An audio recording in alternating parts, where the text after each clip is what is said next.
I do know my mom. My mom was an alcoholic real bad, and she used to abuse me. So that's why we got took from her, because I kept coming to school fucked up.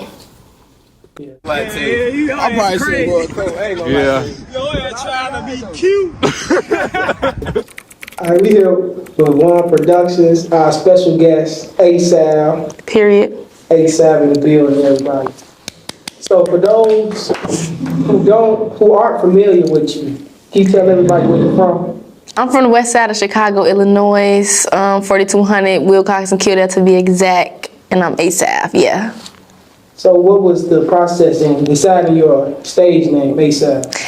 ASAV, well, A is for Ariana, which is my first name, Ariana, and then Sav is for like savagery, but it don't mean like overly being savage. It's me embracing what I've been through and becoming a beast from that, you know?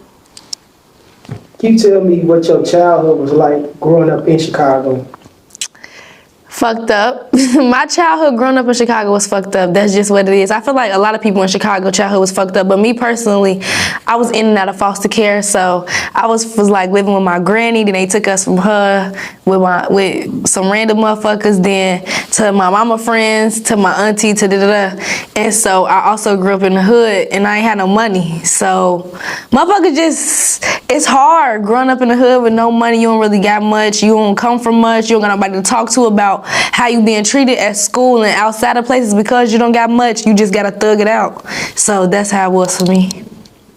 You mentioned your mom. Do you know your mom? I do know my mom. My mom was an alcoholic real bad, and she used to abuse me. So that's why we got took from her, because I kept coming to school fucked up. Yeah. Yeah. What about your relationship with your father?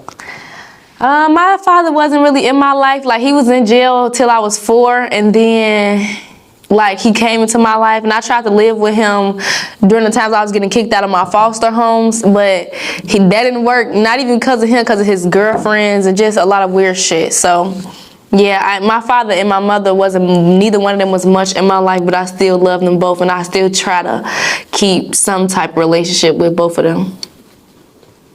Do you feel like that fueled you into like putting that kind of struggle and like telling that story like in your music and stuff? I think a lack of my relationship with my parents did cause me to get into music more, and it fueled me in my music, because like most kids, especially young women, grow up being able to talk to their parents and be able to be a daddy's girl and all this other like sweet shit. Ain't shit sweet for me. So all I had was music and poetry and writing, and that's the way I vent. So yeah, that definitely is an inspiration in my music. Who is somebody in your life, anybody, that like you go hard for? Like when you think about and like you want to give up or you having like a hard time, who is that person that you think about to keep you grounded? The number one person I think about to keep me grounded is my grandmother, because my grandma tried to take us originally when DCFS came into my life, but they told her she was too old to take care of us. And honestly, my grandma would have took care of us. My grandma was broke too. We was all fucked up, but I would have had less trauma in my life. And my grandma is the only person in my life who loved me regardless of who I was being like.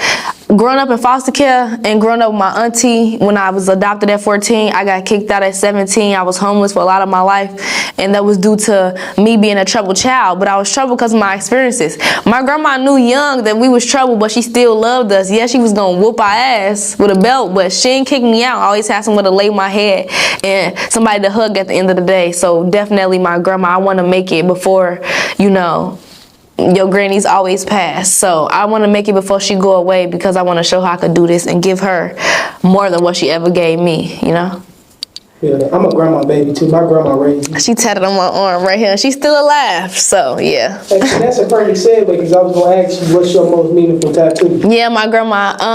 I think my first tattoo was my Juice WRLD tattoo. My second tattoo was my grandma tattoo. Juice WRLD, because musically, that nigga saved my life. Like, I swear to God, like, Juice WRLD is the only person in 2018. That's when my auntie kicked me out and I was homeless. That's in 2018 legend. Oh no, I'm sorry. A Goodbye and Good Riddance came out by Juice WRLD. just felt like that shit was meant for me, because had that shit not be made at the time, I was being homeless, looking for somewhere to look, getting on the train every day from anywhere just to get to school. I was listening to that nigga. That nigga got me through a whole period of my life where I ain't had shit. So that was my first, and then my grandma, because she did all that she could for us. The only reason we wasn't able to stay with her was because the system told her she was too old, and she's still good and alive and well. So yeah.